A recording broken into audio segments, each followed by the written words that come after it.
আসসালামু আলাইকুম। মাগুরায় রাজনীতিতে বৈষম্য দূর করতে ইউনিয়ন পরিষদ নির্বাচনের মাধ্যমে লাল কার্ড দেখাতে চান বিএনপির নেতাকর্মীরা। বিস্তারিত জানাচ্ছেন মাগুরা প্রতিনিধি ইসরাইল হাসান আপনের রিপোর্টে। আপনাদেরকে যারা নিয়ে ষড়যন্ত্র করতে চায়, বৈষম্য করতে চায়, আপনাদেরকে যারা দলের থেকে ডিভাইডেশন করে রাখতে চায়, তাদেরকে আমরা লাল কার্ড দেখাবো ইউনিয়ন পরিষদ নির্বাচনে। ইউনিয়ন পরিষদ নির্বাচনে আর যদি ওই রকম হাসিনা মার্কা প্রশাসন আমরা দেখতে পাই, তাহলে 5 আগস্টের আগে হাসিনা মার্কা প্রশাসনের সাথে যে ব্যবহার করেছি তাদের সাথেও সেই একই ব্যবহার। এইটা যে গ্রুপ, এই যে গ্রুপ বলতেছেন না, গ্রুপ তো প্রত্যেকটা দলেই থাকে। এই গ্রুপ হলো সাচ্চা জাতীয়তাবাদ, সাচ্চা বিএনপি। এই গ্রুপ জাতীয় পার্টি থেকে আসা বিএনপি নয়। ইনশাআল্লাহ চেয়ারম্যান হবে, সেটা যে কোনো প্রতিকূল পরিস্থিতি ফেস করে আমরা চেয়ারম্যান হব। একমত আছেন? আপনারা যখন এই যে 9টা ওয়ার্ড, এই 9টা ওয়ার্ডের সভাপতি, সাধারণ সম্পাদক, সাংগঠনিক সম্পাদক এবং সিনিয়র নেতৃবৃন্দ, যারা মাতুব্বর কমিটির লোক, যারা ভোট মেক করতে পারেন, তারা বসে যে প্রার্থী দেবেন সেই একক প্রার্থী হবে। আমার ব্যক্তি রবিউল ইসলাম নয়ন বলেন, বাচ্চু বলেন, সাবু বলেন, আক্তার বলেন, মিজান বলেন, কারোরই কোনো প্রার্থী নাই। আপনাদের প্রার্থী দেবেন আপনারা এবং পাশ করে আনবেন আপনারা। আপনারা যাকে প্রার্থী করবেন প্রত্যেকটা মানুষই সেই নামের সাথে নিজের নাম লিখে দেবেন যে আমিই হব। পারবেন না?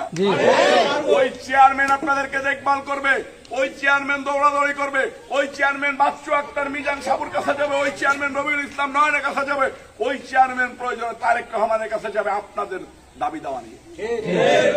আপনাদের কোন জাতীয় পার্টি থেকে আসা নেতার কাছে ধর্ণা দেওয়া লাগবে না।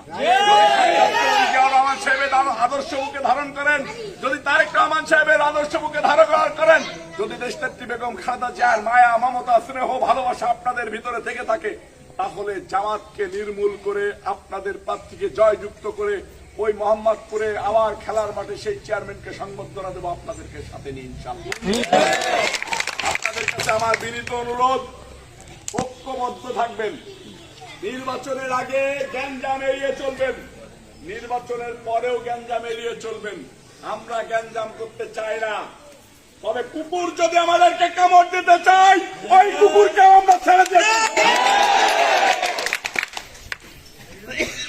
আমি আপনাদের এই যে পোর্টফোলিও নেতা, আপনারা যারা এদিকে উপস্থিত আছেন, আপনাদের কাছ থেকে আমি 9টা ওয়ার্ডের 9টা মেম্বার চাই, একটা চেয়ারম্যান চাই।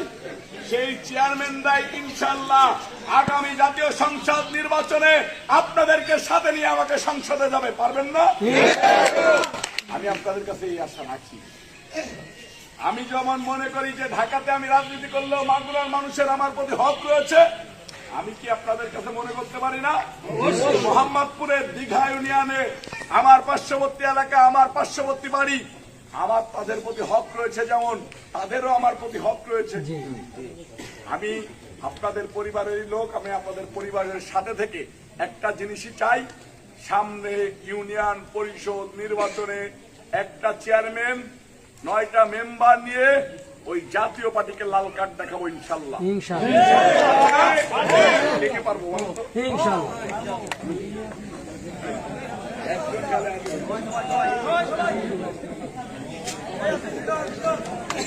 প্রার্থী দেবো, এই প্রার্থী সবাই হয়ে যাবেন। বৃষ্টি হয়ে গেছে, সকলকে ধন্যবাদ।